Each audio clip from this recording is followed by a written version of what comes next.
Mga kagabay, magandang hapon, magandang gabi, magandang umaga, magandang tanghali.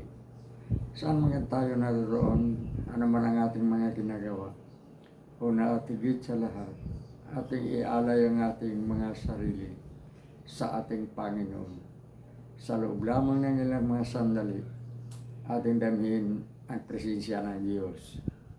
Sumasa atin ang pagpapala, ang biyaya, ang pag-ibig, at ang kapayapaan ng Ama, ng Anak, at ng Espiritu Santo, nabubuhay at naghahari, iisang Diyos, magpas sa walang hanggan. Mga kagabay, marami sa atin ang hanggang salita lamang. Ngunit ayon nga sa mga eksperto, hindi lamang salita, kundi kailangan ang aksyon. Sa madaling salita, kung tayo ay nagtuturo, kung tayo ay nangangaral, kung tayo ay may pinapakitang kaya natin, o anuman yan ang ating nais na ipapakita, kailangan hindi lamang sa salita. Tulad halimbawa ng isang ama na magsasabing mahal na mahal niya ang kanyang pamilya.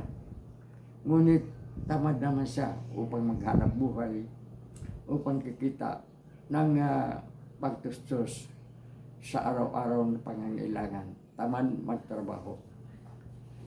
Hindi totoong nagmamahal siya. Isa siyang ipokrito, isa siyang sinungaling. At ang isang paring magsasabing mahal niya ang mga mahihirap, ngunit sa talaan o listahan ng kanyang mga kaibigan, mga kaalyado o mga kabanding-banding, ni walang isang kasamang mahirap. Puro mga mayaman, nasa altas sosyedad, nasa mataas na antas ng lipunan. Sinungaling at ipokrito ang paring ito. Ganon din ang isang Katoliko na nangalandakang mahal niya ang Diyos, ngunit hindi tumutulong sa mga mahihirap, hindi nagbibigay sa mga kawanggawa. Isa itong sinungaling, isa siyang ipokrito. Aksyon at hindi sa salita lamang dapat ipapakita. Naalaala natin nung minsan tayo ay dumalo sa isang recollection, isang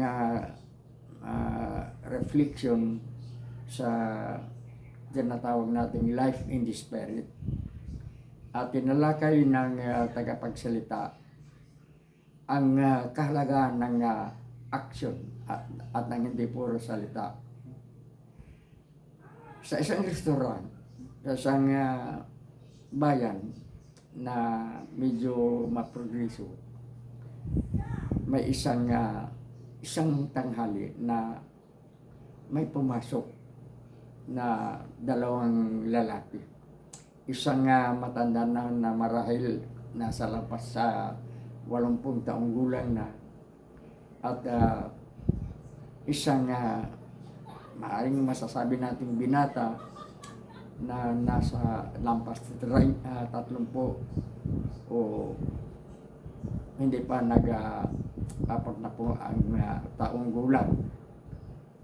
Pumasok ang dalawa at umupo ito sa isang misa na nasa medyo gilid ng kinakainan, at mag-aalas 12 na noon, oras de peligro na, oras na ng pananghalian. So, pumasok itong dalawa at agad na suminyas yung bata, yung batang-bata sa dalawa, umorder.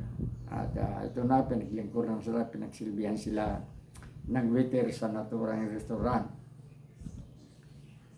Kapansin-pansin na bago umupo yung lalaki, yung binata, sabihin na natin binata, dumukot ito ng dalawang panyo, puting panyo, dalawa.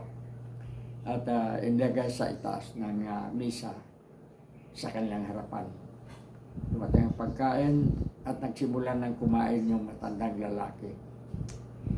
Napansin ng mga nandun doon na parami ang mga tao noon. Napansin nila na yung dalawang panyo na hawak-hawak na ng binata, ng bata sa dalawa, yung isa, pinupuna sa misa sapagkat yung matanda nanginginig na dahil sa katandaan, natatapon ang kanyang mga kinakain. Pinupunasan ng binata ang misa.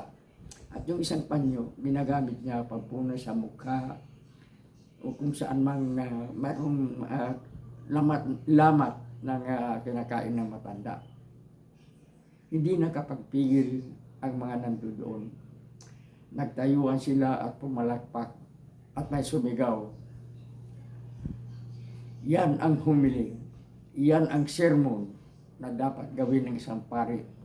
Walang salita, walang anumang litra, ngunit itik sa aksyon. Nang ibig sabihin, napakaganda ng aral na itinuro na hindi na kailangan ipaliwanag. Mahal na mahal ng binata yung kanyang ama. Pinaglilingkuran niya ang kanyang ama sa kanyang katandaan. Yan ang aral na nakukuha sa humiling yan. Humili, pangaral ng mga pari sa panahon ng misa.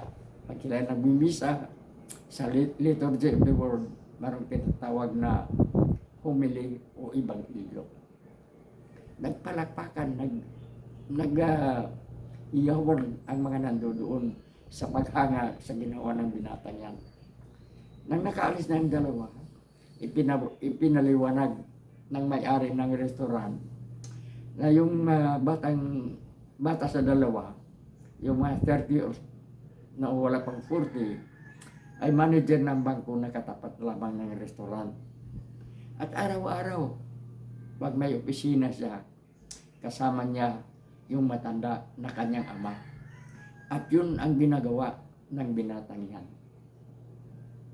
Mga kagabay, dalawang aral ang makukuha natin sa talk na yan ng isang nagsasalita na pari sa reflection noon sa isang seminar ng Life in the Spirit na ating nadaluan. Napakaganda, hindi salita. Kaya tayo, ipapakita natin sa gawa ang ating mga sinasabi. Sapagkat ang puro salita, hindi pinapaniwalaan.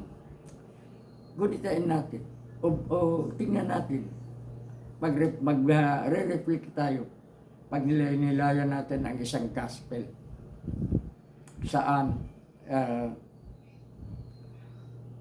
ang mga tao galit o hindi naniniwala sa sinasabi ng mga religious leaders ng Jerusalem, mga purong pari, mga parisiyo, mga sadusiyo, na ang kanilang mga pagsasalita, pinupuri ang kanilang kabanalan, pinupuri ang kanilang kabaitan, ngunit ang kanilang ginagawa, nandaraya sila.